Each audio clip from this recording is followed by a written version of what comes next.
Yeah, greetings from beautiful Austin, Texas. I'm here. I wanted to find. We got a shit fly problem where I live in South Texas. Shit flies, all kind. Some of those flies are pollinators, but some of them they get in a house. They're driving the dogs nuts. The dogs are trying to nip at the flies. They're flying around stuff. I'm hitting them with the electric tennis racket and shit. It's a mess. So I said I wanted to get a carnivorous plant like a Sarracenia or something. It's basically a living fly trap. That's what I did when I lived in California. We had a lot of shit flies over there too. So I hit up these guys, this carnivorous plant nursery, and we're gonna come see what else they got. Turns out I came here to just buy a plant to trap the shit flies. Then I'm looking at all kinds of different stuff. Highland, Lowland. Now we're studying evolutionary biology among the Nepenthes, different strategies for capturing nitrogen and low nitrogen quality soils. Then this guy's teaching me about lights and stuff. Turns out he's an optical engineer. I mean, I'm really having my mind blown here, so I'm gonna try and blow your mind too. Let's fucking go. Here we go. Okay, so now I'm here with this guy. I'm here with Drew. Drew, tell me what you do, how you get into all this stuff. Yeah, so I've been fascinated with carnivorous plants since I was 12 years old. I grew up in Phoenix, and so I had to figure out a way to grow them really well, despite the climate. So a lot of the things you're going to see here have a lot of technology involved, because that's what it takes to grow some of these things to perfection. He's an overachiever. He's really, I don't know how he's doing this stuff. I couldn't do this. All right, let's go check out what you got over here. All right. Okay, so stepping into the warehouse. So what's going on here? These are shipping orders. These are packing. No, right here, we got our team working repotting plants, also establishing plants from our tissue culture lab, getting them ready to go into the acclimation room and then into the greenhouses after that. So I'm gonna walk you guys through here. This is our Highland room. So Highland, so talk about what's going on, because there's different elevations, and different elevations correspond to different day and nighttime temperatures, which of course affect the metabolism of a plant and what grows at what temperature. Exactly. So right here, we're like, it's like we're 7,000 foot on a tropical mountain right here. So we got a bunch of plants that want those cool nights, those kind of foggy, overcast days, and that's what we try to stimulate here. We actually have a really smart system here that knows the difference between dew point. Whenever we've got a day that's really muggy, it knows that it's not going to be able to do very much with evaporative cooling, so it switches over to air conditioning. So we've got 6 tons of air conditioning in here that we use to drop the temperatures down to the 50s every night. Make sure these plants are right at home, like they were on the tropical mountain. Okay, so this is high elevation. High elevation, low latitude, right? So it's 7,000 feet. Yep. Obviously if you're in Denver, 7,000 feet, or Rocky Mountain is going to be frigid as hell. Low latitude, that's like climate of San Francisco, maybe a little bit warmer, right? Yeah. So I mean, we're days in the 70s, nights of the 50s for all you your American audience out there, and even there, like there's differences in the soil microbiology, and here you're commenting that it smells a little different than in the other rooms. That's just because the things that thrive in here are going to be a little different than the things that thrive in like a hot, humid environment like over there in the other room where the temperatures are like made for like sea level in the tropics. I mean, what's impressed me about the short tour I did before I even started the video is like you're not just a collector. Like you are well versed in the ecology and the climatic differences where these things grow. I mean, we've just, from here to there, you're going down a mountain, basically. You're going through different biozones and elevation. Well, carnivorous plants especially, they're so in tune with their environment, that they've evolved to have these amazing characteristics. And, you have to give them similar type of environments to get them to really thrive. Mm-hmm. So this right here, these are all Nepenthes, right? You guys do a lot of Nepenthes. Tell us about Nepenthes. It's a genus, 150, 180 species. So there was an adaptive radiation when this thing evolved, this trait. It blossomed, it diversified everywhere, and these Nepenthes employ many different strategies to capture the nitrogen. So let's talk about why do carnivorous plants need nitrogen in the first place? What's going on with the soil? Yeah, so usually they're from these environments that have really low nitrogen in the soils. Some of them even have toxins in the soils, like heavy metals, your ultramorphic, your serpentine soils, that sort of thing. And these plants have evolved to do really well with little. So you see a lot of these plants, they haven't been potted for years, but that's actually by design because they don't really need it. They get most of their nutrients from their pitchers.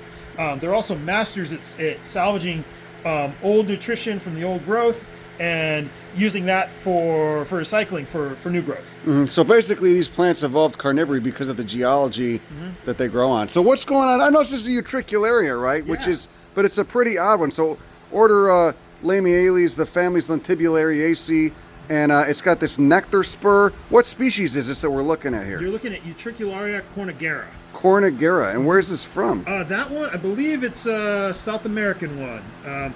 So a lot of the larger, more showy Utricularia you find growing more towards the tropics in South America. So Central America, South America, and they've got larger leaves, not like the ones you'd find in a pond in a lot of the places in North America. Because we get Utricularia in North America, but this thing is different. This has actual aerial leaves. Where'd they go again? We were looking at them before. Yeah, right here we've got this paddle-shaped leaf. This is the leaf of that. So that's the leaf to that species, and this grows kind of like a vine, or is it terrestrial, or what is it? It's actually an epiphyte. So these guys grow epiphytically on trees. So what's pollinating this with this nectar spur? Is it some sort of lepidopteran, some sort of butterfly or something? I would guess it's a butterfly. They've got a very similar flower structure to Pinguicula as well. Do you have that any of those epiphytic pinguiculas from the Caribbean? Oh yeah, we do. Holy from the shit. Caribbean, we might have a species or two here. We have to find it. We've got a ton of the Mexicans. Okay, we'll have to check. So many of those. Okay, so let's keep going. So what's going on? We got, this is the cooler room. You've got a swamp cooler, but you were saying something about having to do air conditioning at night, and why is that? Well, because you can only go as low as the dew point whenever you're doing evaporative cooling. You're trying to add water to the air, and in evaporating water, you're cooling the air down. When it goes from a water to a gas state. Yeah, exactly. Water to a gas state. But if you've already got air that's saturated, you're not going to be able to really gain anything there, like in terms of cooling effect. So you actually have to go to refrigeration. So we've got these air conditioners in here. I built some custom electronics to get them to drop down lower than the usual set point. You get an air conditioner. It usually can drop it down to 60 degrees. You're building a custom electronics, custom lights, all this stuff. Where'd you learn all this stuff? I was actually a Google engineer before I started all this. You're one of these guys that makes me feel bad about myself. I'm very pleased to know you, though. Okay, so you're doing so much. It's nuts, man. So what are the dominant Nepenthes species we're looking at in this room? Oh, yeah. So this is mainly Highland Nepenthes species. So we're seeing some stuff here. Like this is one of the biggest Nepenthes pictures you'll find. Like whenever this thing gets a little bit bigger, this is Nepenthes Louie cross truncata. So Louie is the shit-eating one, right? Yeah, yes, exactly. Louie is the shit eater. And so this is like the GGLM. So what's okay? So and this is, let's talk about the different parts of a Nepenthes picture. This is just a leaf that's been modified. You got an operculum, you got a peristome. What's what? So right here, peristome is the lip right here. Peristome's the lip. Right here, you got the interior of the picture. So people wonder how Nepenthes trap things, right? So there's two modes. Right? You can either have, and some of these are a combination of the two. You can have a really slippery surface right here, like very waxy, where they'll fall down, and then you can also have this peristome right here, which isn't particularly slippery until it gets wet. And then whenever it's very wet, these are actually channels right here. These ridges right here, they fill up with water. And like one drop of water can fill up a bunch of these channels. And when these things get wet, nothing's hanging on to them. It just channels it right in, and then they've got teeth at the end to prevent anybody who didn't fall in from climbing back out. So, Jesus Christ, man. And these things, Nepenthes, they don't just eat insects. There's some that eat bat guano. They provide housing for bats. There's some that the toilet pitcher that the rodent, secretes the nectar that the rodent eats and then takes a dump in. These things have really worked on every strategy, it seems. Yeah, exactly. I'll show you some of the ones that house the bats. We'll see some other cool ones in here. Let's go check it out. This is where you want to be in the tropics. Okay. This is 80 degrees during the day. So not hot as hell, Yeah. but not too chilly at night. Yep, exactly. So we've come down to the mid-range of the mountain now. Yeah, mid-range of the mountain, or in some cases, kind of the top of a smaller mountain. And in here we grow a lot of plants that we're targeting to get into people's houses, right? So like what I feel like with breeding is there's so many of these amazing plants that are, the reason why they've evolved to be so weird and wonderful is because they come from very extreme environments. The thing is, most people can't provide those in their home. So what we do is we take those genetics, we cross those with something that's easy to grow, and we put them in here. And this is the proving ground for things that you're creating we're hybrids. Release. Yeah, exactly. We're creating hybrids. That's what crop plants are hybrids. Hybrids tend to be more robust because, certain things will thrive in a certain environment. That's great. Natural selection's worked on them, but you're trying to get that gene pool, mix it with others, and make a more robust individual or population. And that population of individuals then has more in its genetic toolbox to make it basically more robust, more versatile, and eat better to tolerate stresses. So that's why hybrids tend to be better in terms of, at least, not just for crop plants, but also for indoor plants for horticulture. Exactly. And even horticulturally produced species. You see a lot of instances where you've got plants that are just getting poached out of the wild. And the thing about those is those things have evolved for the wild. They didn't evolve to live on your windowsill. So, and that's a problem in itself, the poaching and what that does to native populations, especially limited ones like Nepenthes that grow on mountaintops and like really limited areas. What you can do with horticulture is you can take the ones that are best suited for the greenhouse, you can breed those together, and you can make something that's even better suited for greenhouses, and you can keep on along that road until you get something that's a houseplant. Are a lot of these things polyploid? Like, do they have multiple copies of chromosomes and stuff? Exactly. There are a lot of Nepenthes that they don't. They're difficult to breed, say one type with another, just because I think there's some genetic mismatches in there. You've got some polyploidy happening with those. It's kind of similar with orchids too.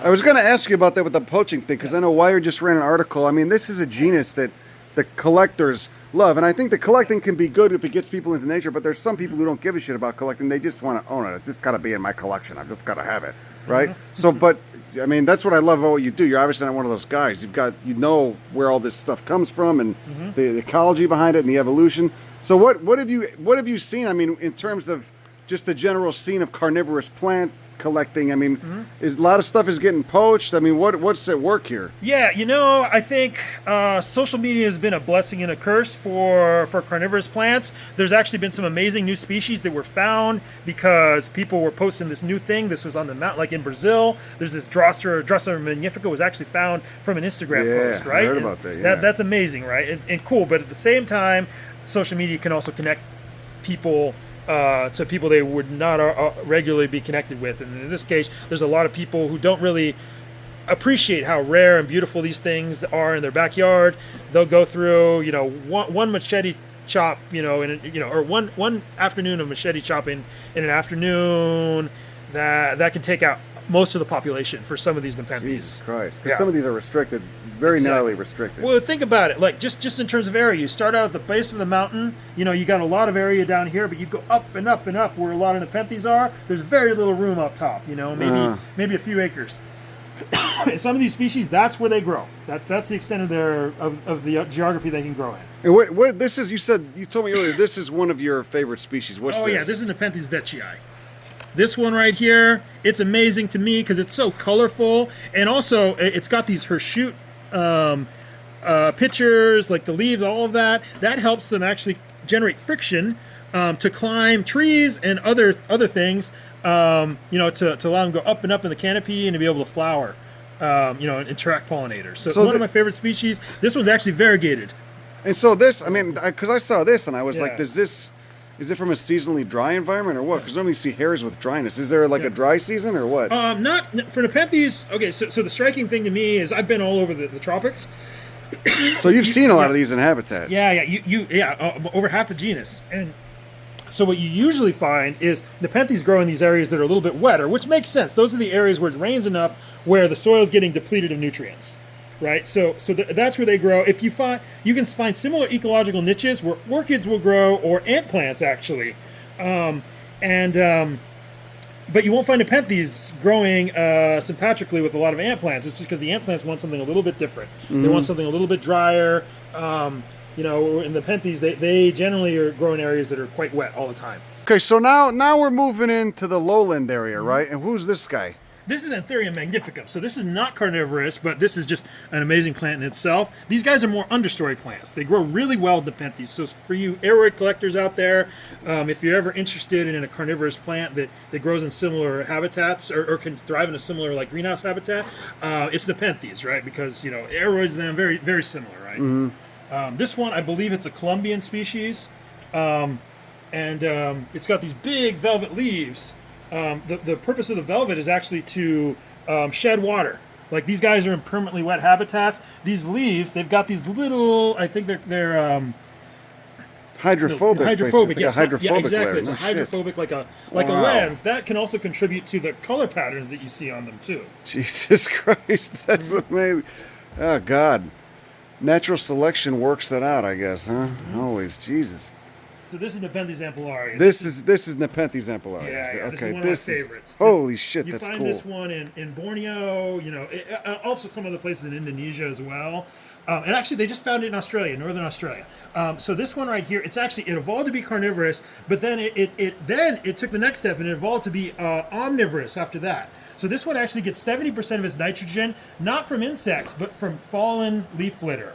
So most Nepenthes have a lid right there that blocks rainwater or other things from getting into it. These guys actually want it. They want leaves. They want other things to fall in here.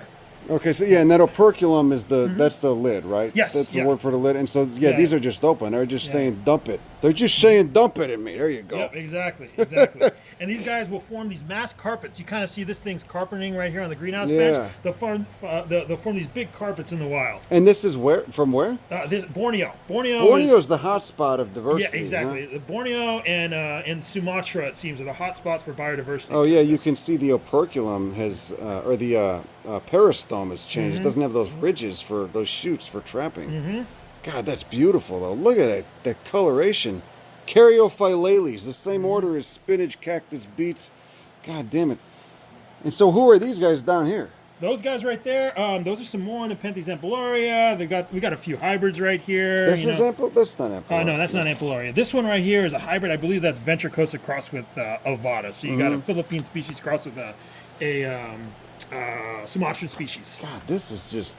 So the key trait here is that small operculum, that little like fin-shaped, looks like a little fish fin operculum. You want to see something funky? Take a look at this. Look at those alien projections that are coming out of the peristome.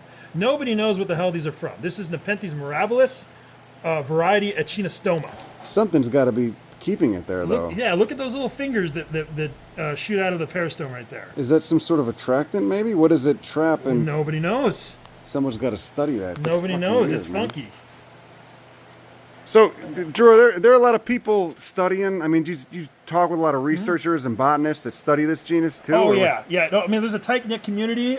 Actually, there's a conference every couple of years we get together and we talk about all these cool ideas we have for next areas of study. I mean, evolutionarily, I mean, especially this genus, all the different strategies they've come up with. It's not just trapping bugs. There's how many different strategies? 5 or 6, 7? Exactly. Like there's a bunch of different strategies. Right? Leaf litter, bat shit, rodent shit. Speaking of bat shit, here we go. This is Nepenthes hemsleyiana right here. Shit. So this one right here, very similar to, there's another It's species. a bat house. This is a bat house. Yeah. You take a look at this right here. This right here. See the shape of this? Turns out that's the perfect parabolic reflector for a bat. Sonar? Sonar. Yes, exactly. Jesus. That lid right there. It's slightly different, like to the human eye, compared to another Nepenthes Like it's rafflesiana. curved just enough. This one's curved just enough. This one's So they'll just pick different that enough. up. You see that right here, the hip, right here. This makes the perfect roost for a bat, so it can go in there and just set. So what does that little hip do? The little hip, it gives it a foothold. Okay, so they're hanging. They'd be up in the top of it or the bottom? It tucks in right here, right where the hip is, and that's where where it hangs out. And then this pitcher fluid is lower. Rafflesiana, again, a species that looks really similar. They have fluid like all the way up into here. This one keeps it low. So the this bat's probably evolved got out of some room. Rafflesiana, and it was selected for by Yes, bats. Like exactly. bats just started hanging out maybe in the ancestral species, and slowly over time they selected the ones that fit them better than ones that didn't, and boom, there you go. Now you have a species that capitalizes on bat feces, on guano, which is a very rich source of nitrogen, so I hear. Yeah, exactly. Actually, there's one. So when I was in the wild, I saw this one. This is Nepenthes bicalcarata. And I noticed, see, look at the fangs right here. What the fuck? Look at the fangs. That's amazing. I got That's some bigger something ones, it's like something out of Super Mario. Yeah, look at that. So What the fuck is going on there? it actually puts out sugars right here, and then the ants come right here, and then they fall down. Oh my God, you devious bastard! That's amazing. So that's an ant trap. It's a It's living an ant trap. It's a living ant trap. Yes. God, would this work for? Would this work for like house ants? If you could, I mean, you'd have to get the humidity up and certainly, everything. if you kept the humidity up, though. Yeah. So let's talk about that, because people, someone might see one of these, and it may not be the right species, and they you say you're living in Chicago in the winter, right? Yeah. It gets dry as fuck in the wintertime in an indoor atmosphere, because cold air doesn't hold as much moisture as warm. And then what would happen to these if there's not enough humidity, right? They just start slowly shriveling and drying, producing smaller leaves, or what? Exactly. So a lot of these species, like especially the ones that haven't been bred for hardiness, like in a household environment, those guys they're going to want the humidity. They're going to slow down their growth. They're going to try to recycle a lot of the old nutrients for their pitchers just to keep them going. So those ones can be a challenge to acclimate to household humidity. You can do it for sure, but it takes some time, with a plant. But whereas like you can also breed that in. We've got a lot of varieties here that we bred specifically to be house plants. That's where the hybridizing comes in. Exactly. It's because maybe this thing has been selected for evolution in a fucking lowland Borneo forest. Exactly. All right, but in a home environment is completely different. So there's going to be different physiological traits and that's where the hybridizing comes in. You're getting that genetic toolbox, getting it stacked up with different genes and alleles, etc., that will enable it to grow better in that. Exactly. I see the point of this breeding stuff now. I get it. It's pretty fucking cool, man. I like to Frankenstein things, like you just see something with amazing traits and you want to combine it with another one, and it's what is this? What's going on here? These Hoyas? Oh, these are Hoyas. Yeah. Hoyas. I have encountered many a Hoya. Whenever I'm trekking in Borneo, right? Like they grow all over the place there. Same thing with begonias. Like I've probably stumbled over a whole bunch of new species of begonias. There's just not enough people to study all this stuff. I didn't even know what I was stumbling over. I think if we start dosing some of these pre-med students instead of going into giving Botox injections and plastic surgery, maybe they'll start studying botany instead. Hell what the shit is this, man? Oh, this is one we bred here. This is a nice big one. This is Nepenthes Song Melancholy crossed with Truncata. God damn, that is a very beautiful plant, man. That's just the right there. If you look up on the tree right there, that's a Nepenthes veitchii. You see how it's wrapping itself around there? Oh yeah. In the wild, they get up 30 feet tall. 30 feet tall, just wrapping themselves around trees about that size. These greenhouses, these are just metal frame with a plastic top. Huh? Yeah, exactly. Wow. So this one's a hefty greenhouse though. This one, tornadoes scare the shit out of me because I never grew up with tornadoes. So So whenever we got this greenhouse, I made sure to get a solid one. So this one's rated for an F1 tornado.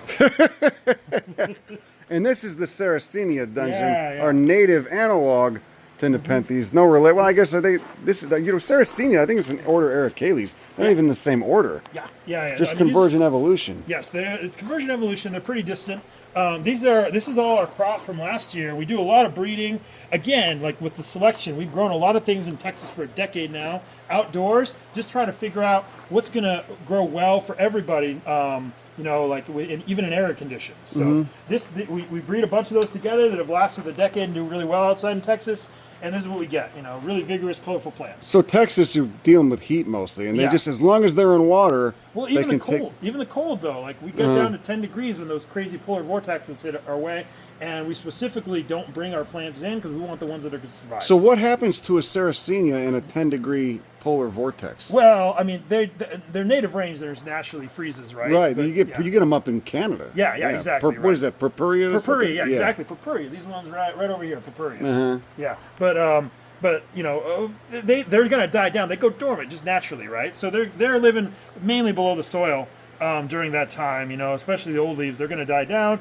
Spring comes, they're going to shoot out new flowers, and they're going to look beautiful. And what if someone's got like a purpurea in a pot outside? I mean, because normally when it's in the ground, the ground won't fully freeze, the pot might. I mean, how would you tell them to deal with that? I would say that they're just naturally evolved to deal with it. So just let them be over the winter. Even if it's in a pot, maybe insulate the pot with mulch around it. Maybe mulch. So something that's actually grown in the ground naturally just is going to hold some heat. Right. So that's going to help. And what you can do is you can you know, you can mulch it if you're in, you know, say you're getting a little bit further north, right? Like you're starting to get into maybe like Colorado or something like that. I know people who grow them well outside, but they'll mulch it, you know, to try to absorb some of that heat. They'll even throw a cloth over it, you know, extended cloth, because they're not growing in the winter anyway. So it's just going to try to help them to get it through, you know, that extra chilly. And for heat, I assume a lot of those, since these things grow in Texas and Florida, some of these are just, the heat isn't an issue as long as they're in water. Like they can take 110 as long as they're in water. Yep, and they do time and time again. You know, they'll take our summers. They'll get a little crispy. You know, it's not quite like the Florida Panhandle, like a lot of these are native to, like some of these species. You know, so we hit 110. The pitchers are going to get crispy, but then come, you know, end of August, September, when it starts to cool down, they're back at it. Do you grow Darlingtonia, which of course is like it's in this family, but it's the Northern California cold mountain stream animal? We do, but so Darlingtonia, they've evolved to live in these areas, serpentine slips. So they're getting these seeps of really cold groundwater that goes through the roots. So the trick with Darlingtonia is it's actually quite hot in some of the places that they grow, but it's always cold in the roots. So if you ever want to try Darlingtonia, I would say make sure you're dedicated and make sure they got cold flowing water through the roots at all times. I know some people who actually grow them in warm climates, but put ice cubes at the top. Ice cubes of reverse osmosis or you water. need some sort of coolant system that circulates the water, well, cools it. If you're a tech guy, you can do that too, right? You can hook up a water chiller and do some really cool things. And how do you guys grow them? You grow them in like a refrigerator area or what? Well, I'm going to show you guys in a little bit our ultra Highland room. Okay, let's go check it. Let's go check that out. Okay, so Drew, tell us what's up here. What's going on? Yeah, so we're in the bog section of our greenhouse right here. So this area, it's a much lighter shade cloth. Much lighter shade cloth. So, you know, these guys are naturally bog plants. They grow in these areas where there's very few trees to shade them. We get a lot of sun. These guys like to stay wet all the time. You can kind of see they're a different soil than the Nepenthes, mainly peat-based. We got a lot of fly traps. We got a lot of Sarracenia. Yeah, what else is in this soil, man? Yeah, I mean, it's just peat and perlite, really. Wow. Yeah. Okay, so kind of like acidic water. Southeastern U.S. is the region we're thinking of. Yes. You got southeastern U.S., but it's not limited there. We've got some sundews from Australia. Can I do it? Can I do it? You can do it. Go for it. Okay, let's see. We go. Let's see. It's got those trigger hairs that set it off. You can see. Shit. Okay, and so this hear the story of the why they're called Venus flytraps? No, what is that? I don't know. It's a little raunchy, but that's fine for this channel. You look down the center. Tell me what that resembles. Oh, okay. Yeah, I get it. I'm having visions of clitoria, the infamous legume. Right. Yeah. So, well, I guess back in the day, that was probably the only way that, you know, certain botanists could get it out. You know, you got to live in that stiff environment. You got to make crude jokes. Oh, wow. Did you guys feed this, or was that natural? No, that just caught it. So, okay. So you guys, and here's the flowers on these. Okay, so order Caryophyllales, same order as cactus, spinach, and beets for the Venus flytrap. You can see those betalain pigments. And you were saying, I'm sorry, you were saying what, that it evolved out of Drosera? Well, okay, so... Or it's thought to, a common ancestor. So the thought is the common ancestor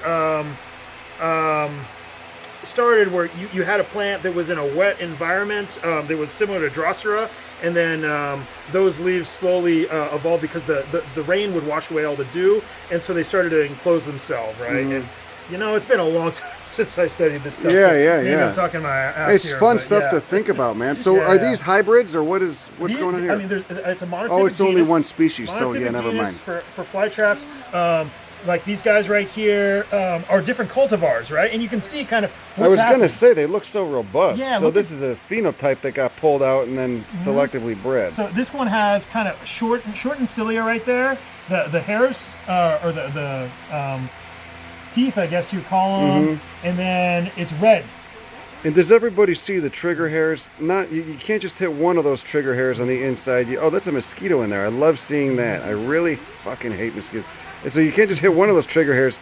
You got to hit two at the same time, and that's how that triggers the closing of the leaf. Look at this funky this one. turgor pressure. This Christ. This one's just mutated, but doesn't that look crazy? That's beautiful. So how do you have to do that by tissue culture to keep that going? We do have a tissue culture lab here, so we do propagate a lot of our fly traps through tissue culture. Actually, pretty much everything here we've got some plants in the lab. And you got, are there, so what do you do about mosquitoes? You don't really have to. It's a fucking carnivorous plant greenhouse. We do actually. I mean, like the Really? mosquitoes still are all around. So I mean, we just do generally what a nursery would do. You know, like we use the dunks. We use the dunks, BT dunks. And that's just it's just the bacteria. Yep, basically. exactly. That only targets mosquitoes or Yep. any insect in the water or what? Yeah. No, mainly mosquitoes, or actually, I think it's any insect because they'll get other stuff too. Yeah. Yeah. So we got Sarracenia purpurea, and then Jesus Christ, that thing Yeah. looks insane. With that giant hood? What is that? No, this is a hybrid. This is one between Oreophila, one of the very endangered species, and purpurea. This is a hybrid called Leosong. So how easy are these to grow from seed, the Sarracenias? Actually, they're so easy. Sometimes we end up having to cull them, you know, just to keep the best of the best around. So it's even more ridiculous for people to poach these. Oh, these are ridiculous. There's no reason these should ever be poached. They're so easy from tissue culture. They're so easy from seed, and you just get better plants. Yeah, you get more robust plants. So what is the strategy? What's the strategy here? Is there a nectary? There's a nectary. There's actually, you might be able to see it. Is that nectar on the inside or is that dew on the top of that hood? Right there, that is nectar. That is nectar right this there. is. Yep. Wow. Exactly. So there's nectar. That where the pigmentation changes that deep red, that's where the nectar is. Insects go for that and then fall in here, and there's hairs keeping them in there, or it's what? Like a Chinese finger trap. Yeah. Once they're down there, they're not getting out. Yeah. These were fucking great for fly trap. I mean, literally, they would fill up. I had just a single one someone gave me in my backyard in Oakland. It would fill up with flies, and then a new leaf would take off. Oh yeah. Okay, so under the tables now. We're under the tables, Yeah. and we got this is Pinguicula. Let's Yes. talk about the genus Pinguicula. What's going on with the butterworts? Yeah, so there's different types of butterworts. There's some that are more acclimated to bogs. These ones are actually from Mexico. These ones grow, they're lithophytic actually, so that means they grow on rocks. So they grow on these limestone cliffs where there's water seepages. And the cool thing about these guys is they actually go succulent whenever there's less water, less rains in the winter. So they'll go from their carnivorous state right here. You can see they're happily munching on mosquitoes, fruit flies, things like that here. And then they'll reduce back during the winter. They'll go they'll look just like a succulent. Only to be carnivorous again and once the spring hits and the rains come. And these don't like full sun, right? These are shade. These guys, they're not quite shade, but they want a good amount of light. They really color up if you put them under grow lights. Yeah. But they make the best houseplant, I think, of almost any carnivorous plant because they can deal with humidity drops. I mean, they're from central Mexico. Really similar to like a Texas climate over there. There's a nectar spurt too. Yeah, and then they've got these beautiful flowers, right? These things, they flower year round too. So what's the easiest way to keep one of these alive? I mean, what do you do? Just put it in like a loose draining mix, half perlite, half peat, and some water, right?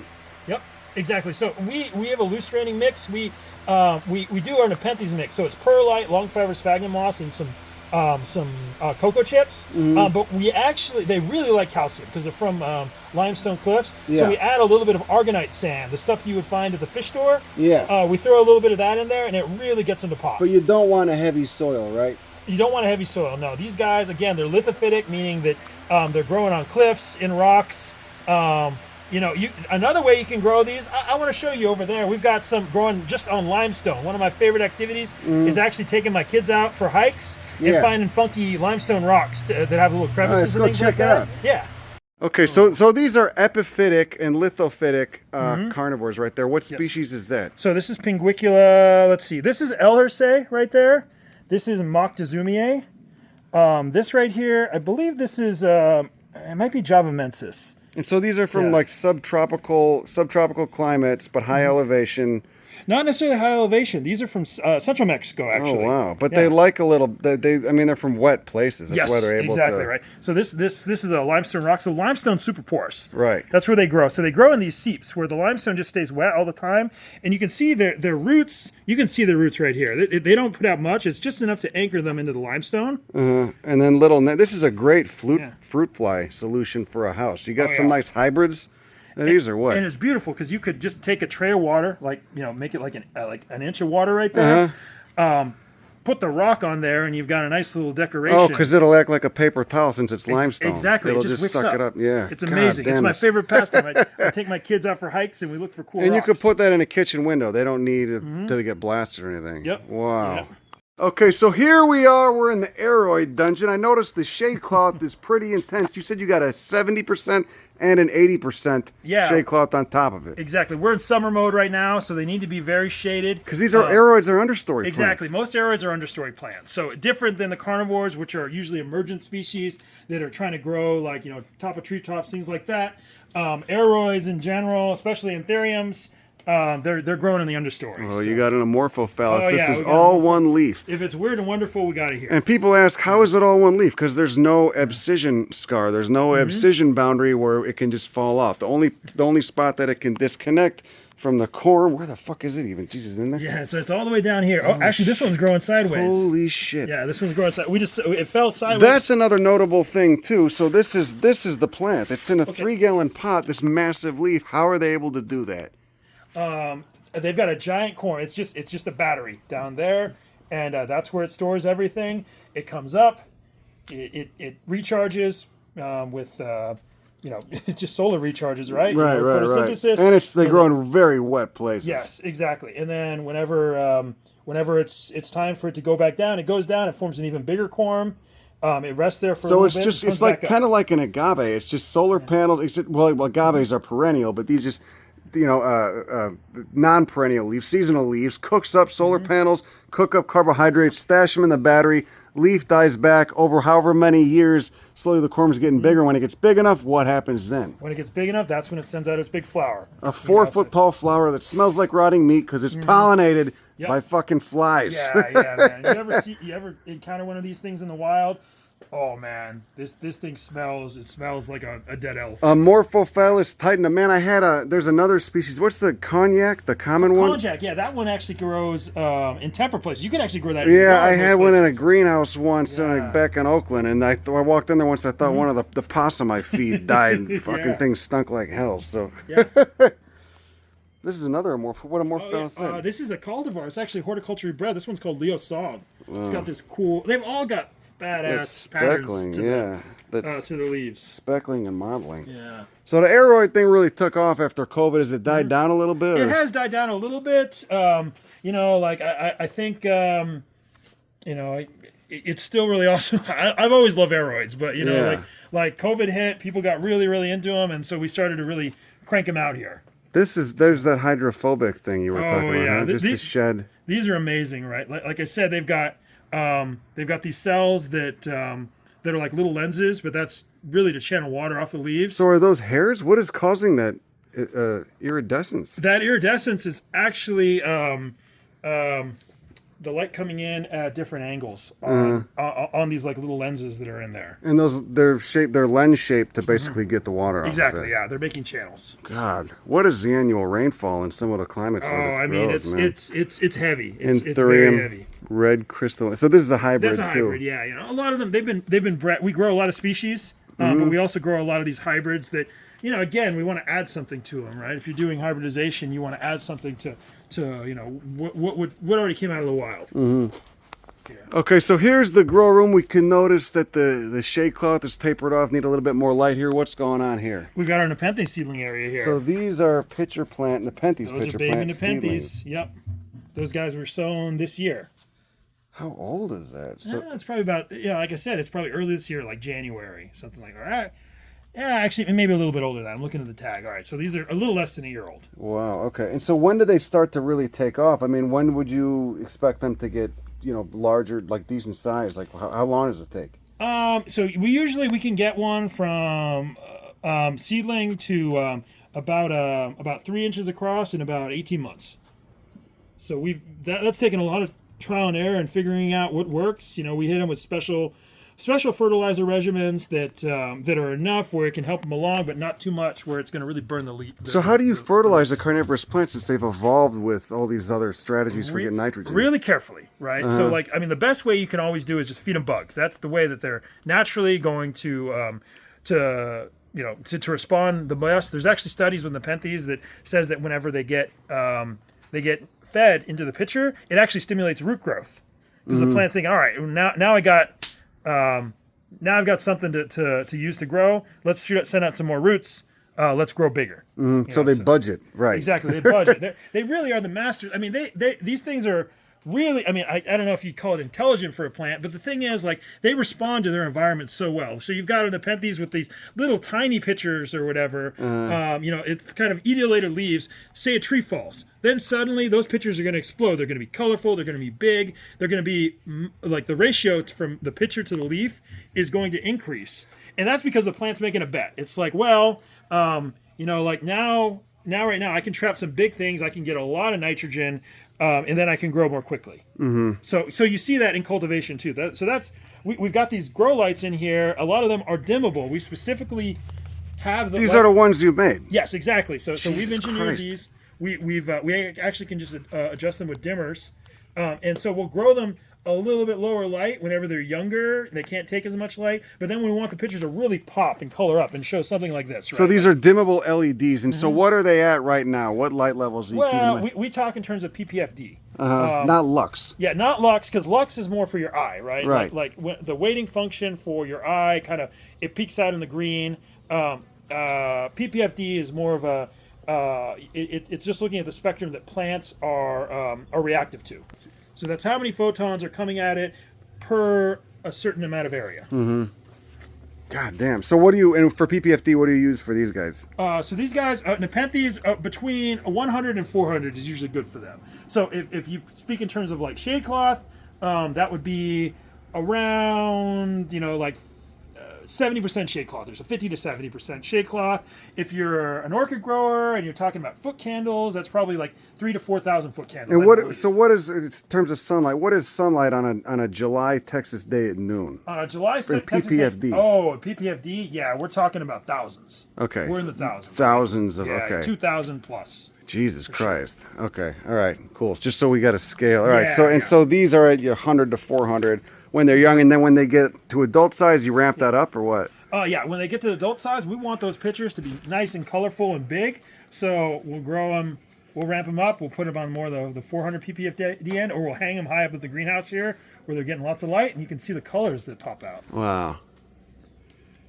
God damn, look at that peristome. Jesus Christ, like crazy, a ribbon, man. All right, so should we go check out the Heliamphoras in the high elevation room or what? Wait. Let's do a nice money shot of all the dead mosquitoes. Do the mosquitoes fall for this? Oh, yeah, they do. Look at that, man. Look at all the corpses right there. I had heard from someone that Drosophilum lusitanicum was the #1 mosquito attractant. I love that plant. So that one's the dewy pine. Do you guys carry that? We did. We go through these cycles because it's not an annual, but it only grows 2 or 3 years and then it dies away. So we got a whole bunch of seed we just sowed recently, so we should have a lot more soon. How's that doing cultivation? Easy to kill or what? No, it's not too hard to grow. It's not too hard to grow. You definitely want to give it a much more free draining media and let it dry out a little bit between, because that one's actually from arid regions. That's from a Mediterranean climate in exactly. Spain and Portugal, right there on where the Mediterranean opens out into the, what's it called, Strait of Gibraltar? Yeah, exactly. Strait of Gibraltar, exactly, right there, right where Portugal and Spain meet.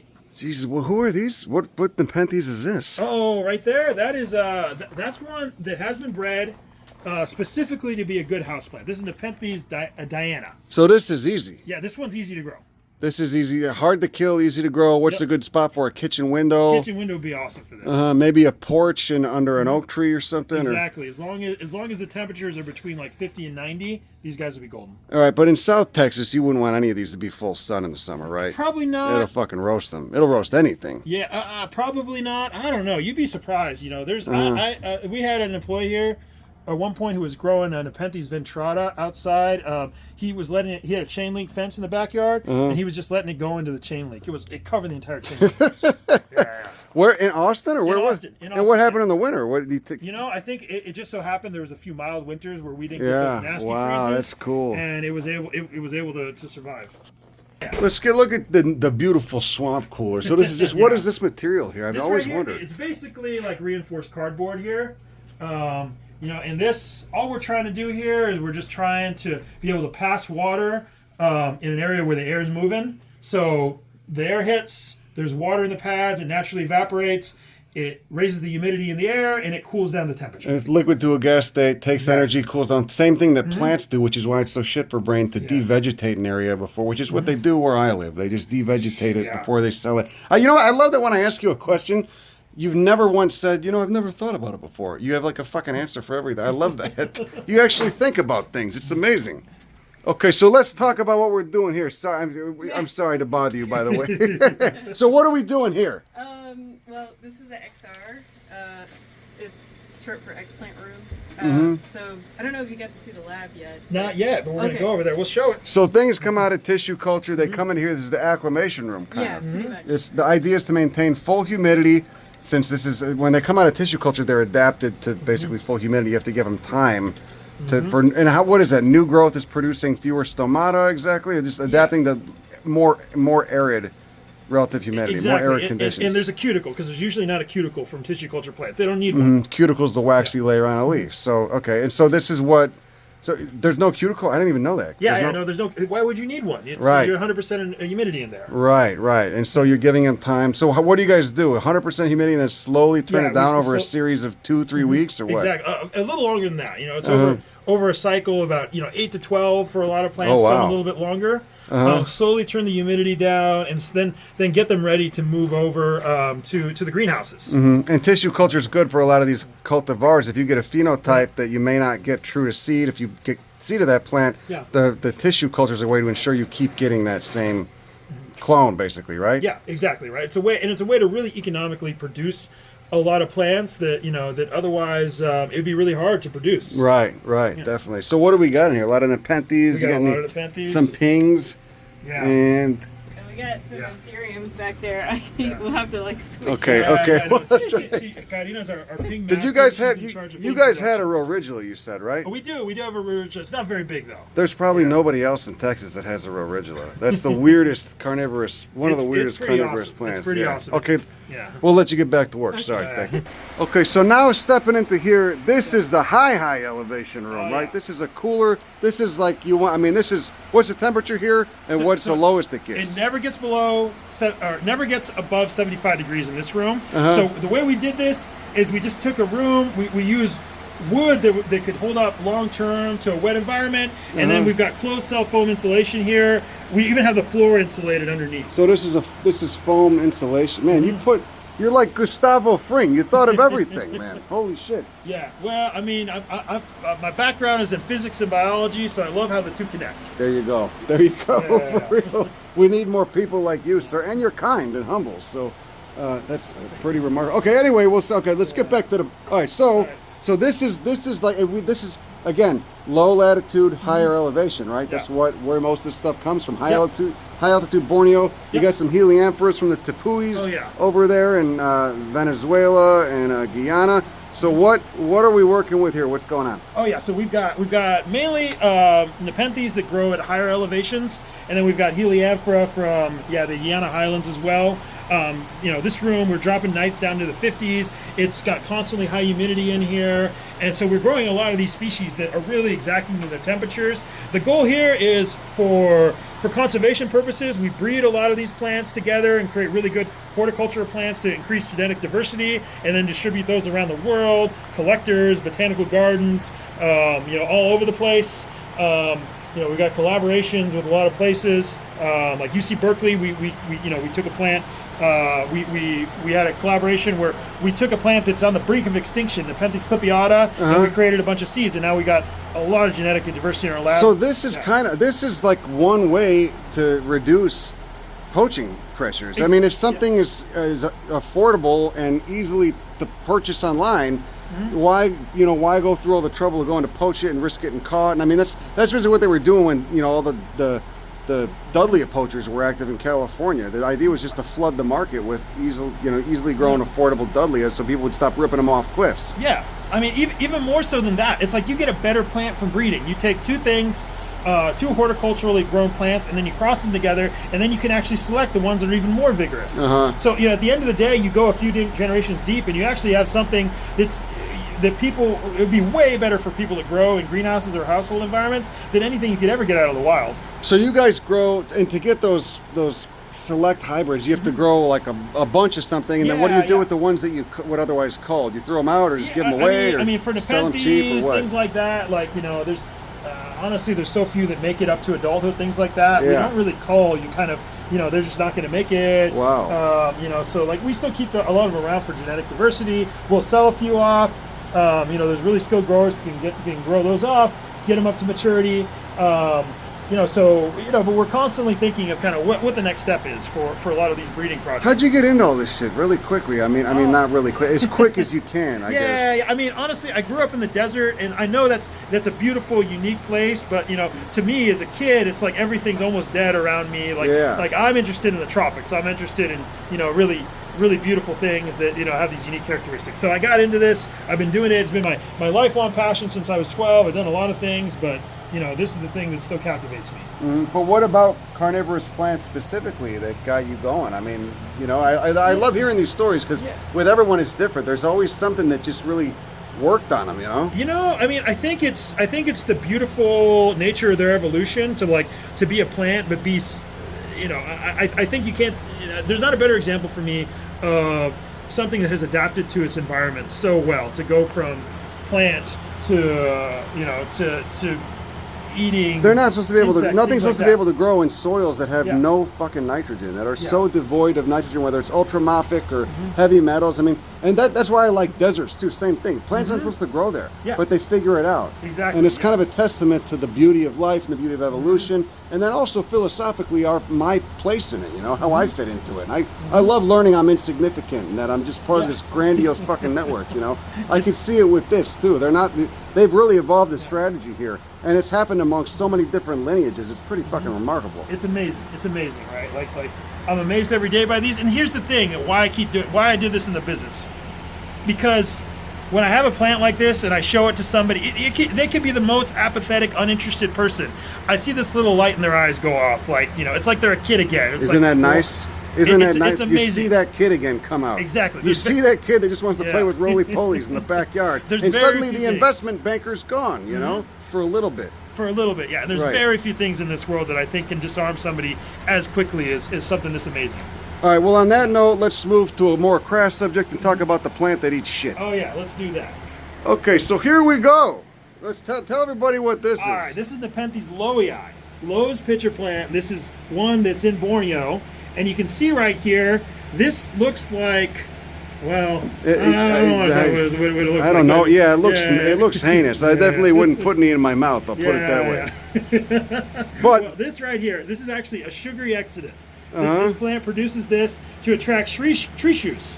And the tree shrews come, and these are the most paranoid things. You see these things, they're so frantic.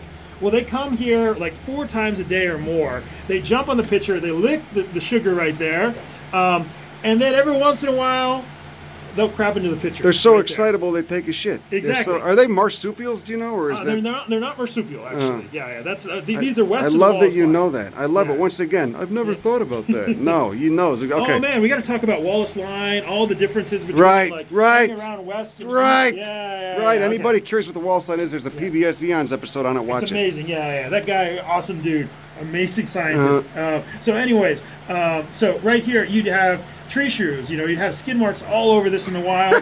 And naturally, you think about the plant's making a deal. It's saying, look, I'm going to take what I get free from the sun. You know, I got CO2, I got photons coming in. I'm going to convert that to sugar, which I get free, and I'm going to trade you for some nitrogen, Mr. Shrew. You know, what you're getting in the poop. That's something that it doesn't have. And so it just does that continuously. It puts out all it doesn't sugars. Take a lot of nitrogen to make that sugar. No. I mean, this is almost pure sugar. It's just carbohydrates. Exactly, right. Carbohydrates. This tastes like lemon sherbet too. But nitrogen is in short supply. Yep, always in this environment. But you take the shit. There you got all the nitrogen you want. So this is pretty remarkable, man. I mean, just that evolved. So obviously, tree shrews are abundant in this ecosystem, and that's how this popped up. So this is pretty. And look at those hairs on that thing too. I mean, Jesus Christ, man. What do those do? I guess it's just those lid hairs. I think that holds the sugar. It just holds the sugar in there. I don't know if that's been extensively studied, but my take on it is it makes like a glue type of or like a structure for the glue. Oh, that's it's not as macabre as the other ones. This is a more friendly, albeit somewhat lewd, system of carnivory, if you will. So what else is this? What is this copper let bastard? me talk to you about this one. This one is near and dear to my heart. This is Nepenthes mollis, formerly Nepenthes herreriana. They just did a lot of taxonomy for the plant. But here's the coolest taxonomy that I think happened with this plant. There's now a frog species called Philautis nepenthiculus. No, Nepenthophilus. Sorry, Nepenthophilus. I was on the discovery of a species of frog that lives exclusively only in this species. So the frog lives in this and same thing, defecating into exactly. it, or what? We're up at a mountain, Mount Morud, in Malaysia, and I started seeing all these green little bush frogs jumping in and out of these pictures because I was taking pictures of these guys, and so I told one of my best buddies, Chin Lee, amazing naturalist out in Malaysia. He saw that, and man, this guy, I think I get excited about nature, man. This guy is like, he's the king. He knows everything about everything. Yeah. And so I tell him about it, and immediately he like boxes me out. He's like, "What? Where?"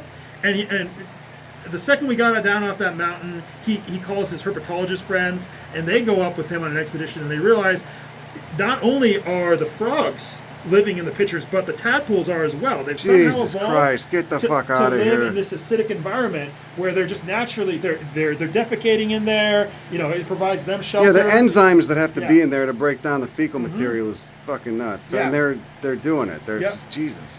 And no one had noticed this until you saw it. 2000. Wow. Are these just really remote forests? They're just so diverse, hyper diverse, and there's not a lot of scientists to get up there, exactly. Or what? You know, you want, unless you truly loved like getting up there, finding cool things and all that stuff, you probably wouldn't find your way on these mountains because they're tough. You're starting off with very little development. You're climbing up from like sea level up to like 7,000 feet, and you're just. Are there villages? You got to get like native people to hook you up and take you up there. Or exactly. Show you around. They're all down to for it, probably. Yeah, no, they're down. I mean, it's really cool. You know, getting to know them, getting to a lot of the native villagers there. You know, they just naturally they don't think it's anything special because they've always lived with it. You know, they're just kind of in sync with it.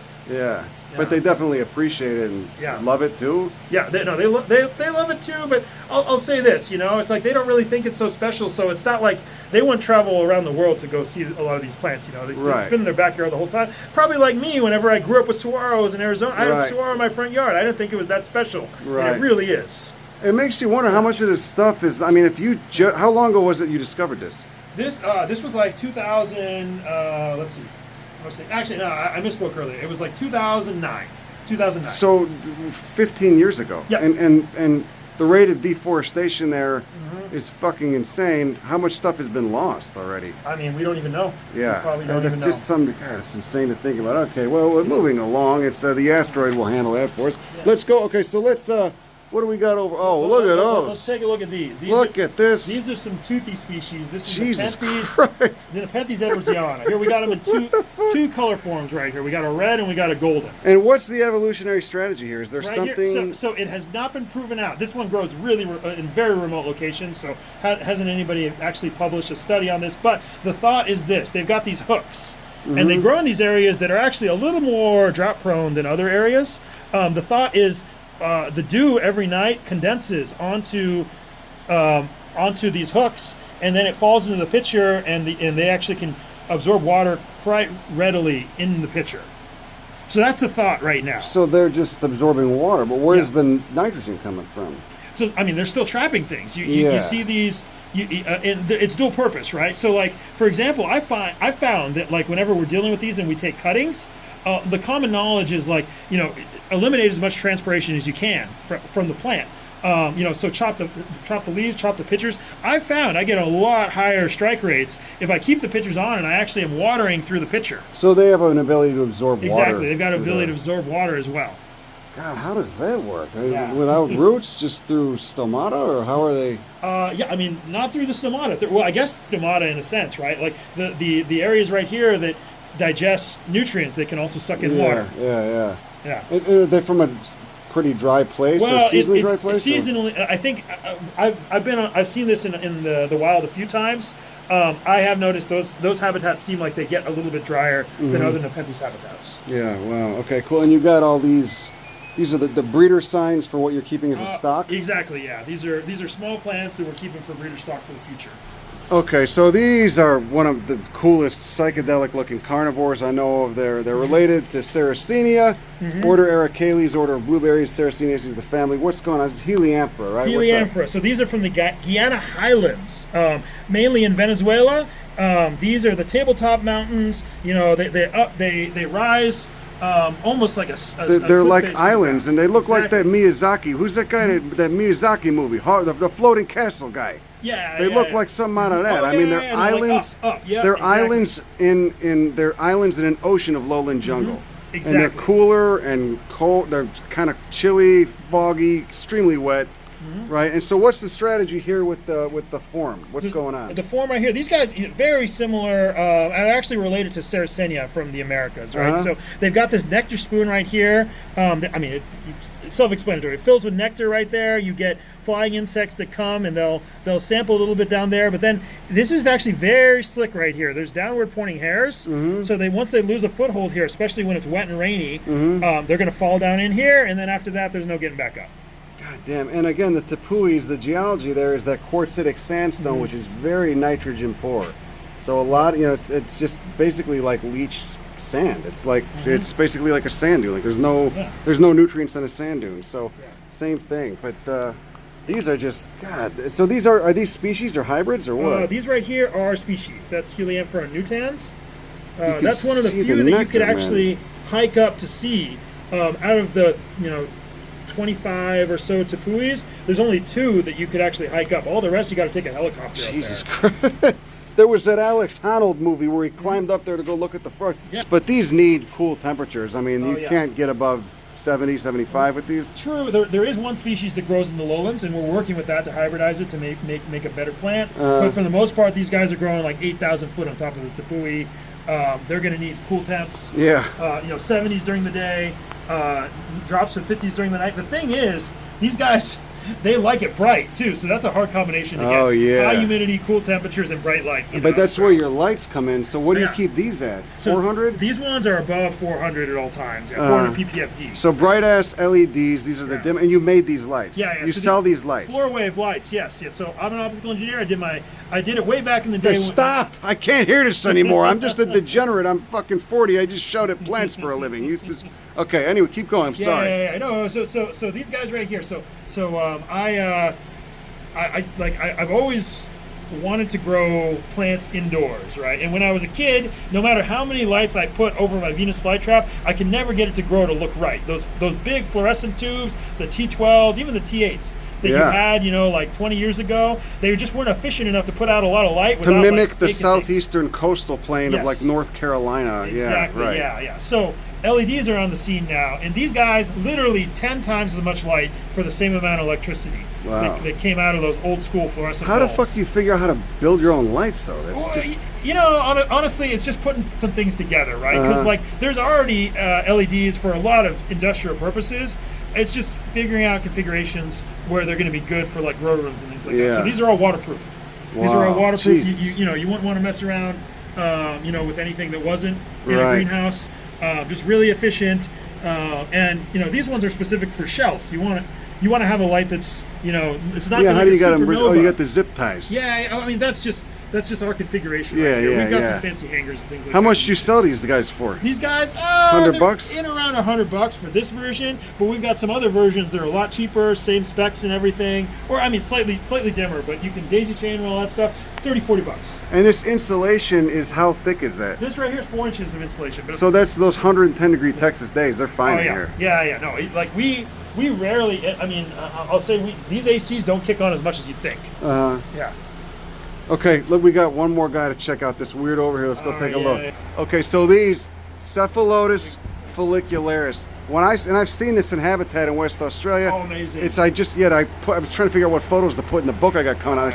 This is a world-class example of convergent evolution. I mean, this looks like a Nepenthes, no relation to it whatsoever. Just conversion, the same trait. Western Australia has very nitrogen-poor soils. It's getting that leached granite. So what's going on with these? What do they need? These guys right here, I mean, Cephalotus, you visited their habitat. They've got a very small range. They Yeah. grow in a Mediterranean-like climate, but they grow on the coast. So winter rains, dry summers, and coastal, so it's Yep. kind of cool. It's like kind of cool, kind of like coastal California. Right. So that's what they're wanting. They're a little more flexible than that whenever you grow them in cultivation, but really what they want is a good draining soil, bright light, and at least a moderate amount of humidity. And soil mix, what do you use? So we use a well draining mix. So we use kind of something. We throw some sand in there. So it's like 1 part perlite, 1 part sand, 1 part perlite. Or sorry, did I say peat moss, perlite, sand? Okay. So it's got peat a little moss, bit of perlite, sand, yeah. 1/3 equal parts. Yeah. So it's got some sharp drainage in there. And are they? Because someone gave me one and I killed one once. Yeah. But these are actually most closely related to oxalis. That's the actually order they're in. God, what a weird. And so, what's the flower look like? Little white stalk or Yeah, what? it's not super remarkable. Actually, it does remind me of an oxalis flower. Come to think of it. So yeah, it's a little white stalk. They're actually quite hairy, which I haven't figured out why that is. Let's see that. Yeah. These, this is hilarious. They look like these. They're fun to draw. I'll tell you that. They look like little mouths. A lot of attitude for a plant, but again, just a leaf that's been turned into a structure for capturing insects. Do you know what their most common food is in situ, or what? I've heard ants are the most Ants. common food. Good. Someone's got to get the ants.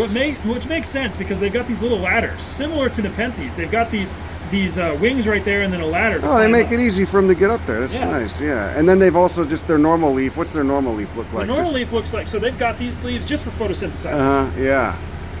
God damn, that's wild. Yeah, that was a cool experience, man. My mind was blown. I kept reciting that Darwin quote, It was just like fucking A, man. Okay, let's go. Can we check out our original and a biblis? Let's see. I don't think we have any nice plants right now of either of those right now. Okay. The religula we just germinated. It's been a while since we got it, and the biblis. I don't think we have any biblis. It's all right. right We'll now. just put it on people's radar at least and go Yeah. look it up and learn about it. Okay. Yeah.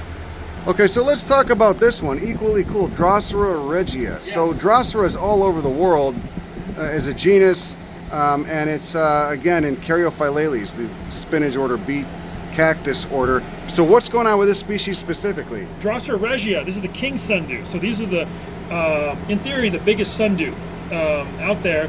These guys are from South Africa. They grow in a very limited habitat out there. They're actually quite endangered. These ones we actually produce through our tissue culture lab, and you can see, look at the dew droplets here. This is the strongest dew of any. Like you can see, it's still holding on to my finger right there. Oh Jesus Christ! Look at how That looks strong like that somebody is. blew their nose. Yeah, these guys could get big prey. Oh my God! What do they trap? Like beetles and stuff? Yeah, or they what? can beetles. I've seen like full-grown wasps on these things. Wow. Definitely a ton of flies. But they like it kind of cool, huh? These guys, they are from higher elevation, so they do appreciate a room like this. It's nice and cool. Yeah. And bright light. Yeah, Drosera diversity in South Africa is fucking insane, Oh, man. it's amazing. Okay, we're here in the tissue culture. Take your shoes off. There we go. Okay, now we're shoeless and in the tissue culture lab. It smells very nice, like a very clean tattoo parlor in here. So what do we do here? So right here, this is where we take plant material, we sterilize it, and then we grow it and multiply it in a very controlled way. So essentially, tissue culture is it's like taking a plant and putting it in Jello with fertilizer and just letting it take off. And really just using a few cells to start with. Exactly. You can start with seed. You can start with meristems. Wherever root shoots. Like apical growth points. Anything. You can start with a lot of plant material. It depends on the plant, really. Like what's best suited. Mm-hmm. Will a cell from anywhere on the plant turn into another plant, or what do you? No, it depends on the plant. Really depends on the plant. Okay. So, some might not be completely omnipotent. Okay. Yeah. It's there are stem cells. There are juvenile stem cells, like really small ones, and then there's adult stem cells, which are kind of omnipotent, but probably can't get you everything that you want. That's why Right. fetal stem cells are usually kind of what a lot of people or what a lot of research is based on. Right. Right. So it's based on the cell the original cell you're working with. Yes, exactly. Right. Yeah, so right here, so we've got, this is our wet bench where we'll mix up all the Jello, essentially, throw some sugar in it, throw some macro and micronutrients, throw a gelling agent, and we heat it up, and then we throw that into the autoclave, which is over there. It's basically an oven. It just heats it up. Is there pressure in there too? It is, yeah. It's pressurized in such a way that between the pressure and the heat, it makes it so there's very things that could actually survive. There's a few places for bacteria. Exactly, yeah. Bacteria, fungi, that's what we're fighting against here. Because if plants love an environment, you can imagine that bacteria and fungi love it as well too. Right. So we're always fighting the contamination. So is this sterile in here? It is sterile. All these are sterile flasks. So right here we got some Pinguicula. Oh wow. And then what's the it's just agar or what? It's just we use a proprietary mix of right. Yeah, Okay. It's basically agar. Okay. So man, all right. So you sterilize that, but then you got to open it to get the material in there. Yeah, exactly. So by the time we open it, though, you can do one of two things. We can open it and plant it out in the greenhouse, or we've got these are called laminar flora. So essentially, there's a big old HEPA filter. Oh, I got plenty of mycologist friends. I'm familiar with this. So it's a high pressure area. Yep. So nothing from here can get into this work area, right? So it's blowing sterile air out through the HEPA filter to coming right here, and then we can work in an area that has laminar flow, meaning flow lines that go like this straight from the HEPA filter, and it isn't going to get contaminated with outside air around here. So this is a sterile environment. We use heat sterilization to sterilize with forceps and tweezers and scissors, all that sort of stuff. And so what you're basically doing is once you take the material out of the autoclave, let it cool. You got your mixture with your sugar and your agar in there. And you take what cell do you put in there? You turn the flow hood on. You put a cell in there, or what? Oh yeah. We'll from there we'll take a part of a plant. We'll sterilize it. And actually the things that make your house clean are kind of the things that also make everything else clean. So most of our sterilization is alcohol or bleach based. It's like pool acid, those sort of things are the stuff that we use. Yeah. It's really quite simple. Like some very basic chemicals, you can do a lot. So alcohol is pretty good at killing bacteria and fungal stuff. Fungal cells. Very good at bacteria. It's okay at fungal. So I mean, again, like bleach-based things are okay kind of generally as well. Yeah. Okay. And so where do you get the cells from? Like, what do you store the cells in? Like, where are you taking cells from to put them in? The dish? We'll take them from plants in the greenhouse. No, but I mean, like, what do you keep them in when you're stashing them? When you're working here, like, where's the cell come from?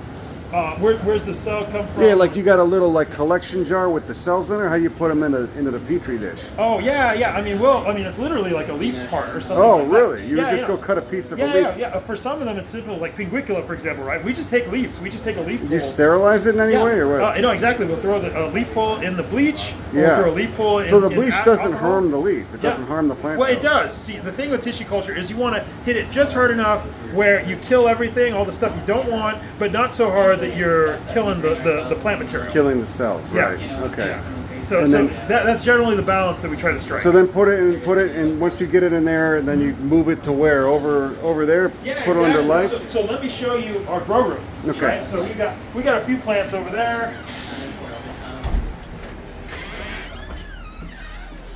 This is actually a converted shipping container right here. We converted it just for growing out tissue culture plants. Oh my God! So this is you see, amazing. floor to ceiling, we got flasks. We got flasks of everything. How did you teach yourself? You just taught yourself, or what? I mean, what to No, for tissue culture. I mean, the whole culture? process. Well, I mean, I worked in clean rooms for forever, building stuff for like micro optics and all that stuff. So a lot of those principles generally apply for this as well. Sterile environments, all that sort of stuff. So these are all. So how long do you keep something here under lights? Is it okay if the bottom ones aren't getting as much, or what? Well, the thing is, like these guys, light for a plant, light is sugar, right? So CO2 plus light plus water, you get photosynthesis, you get sugar. The thing is, we add a lot of sugar to this agar mix. So if we have sugars in there already, the plant doesn't need to be so photosynthetic. It's still going to keep on growing, just sucking up the sugar. So the light is really just triggering certain hormonal things. That's hormonal things. All it's doing, because all the fuel, all the carbohydrates are already in the mixture. Exactly. Yeah. And I mean, some are more light sensitive than others. Yeah. It's just kind of a process of trial and error to figure out which ones need the more light and which ones can just suck up the sugar. And so when you're rooting them out, I mean, they all you won't get any that just form leaves and no roots. Everything starts growing both ways. Eventually, so the thing is, most things they don't form roots unless they have to. Mm-hmm. So they're not going to they're not going to shoot out a ton of root until like they feel like they need to, right? That's so where actually, that humidity room comes from. Yeah, exactly. Yeah. Or usually what happens is we'll put them in a darker media that's more nutrient deficient, and then it will think, okay, now I need to find some of the nutrients. It will shoot out roots, and then we'll move them over to the explant room and start acclimating them. Jesus, that's amazing. So you got sugar in here, and there's a nitrogen too, or something, or what do you? Yeah, I mean everything. The micro and macro nutrients. Yeah. You add those. You can make your own custom mixes. Things like Pinguicula, we found they like a lot of calcium, so we'll try to do a custom mix to put a little more of that in to help them grow better. And you can do anything in here. Like this is the way that most food is produced. Actually, like well, not every food crop, but a lot of them, like bananas, for example. Like most of those are started in a lab. They're all the same clone. Yep, all the Cavendish, exactly. they're all the same phenotype. Exactly. It's all the same individual, just clones of the same individual, right? Yep. And so like we get things like here's Anthurium. This is a very endangered species, Anthurium carloblacki. We're producing it in here. I can't even see. Wow. Okay.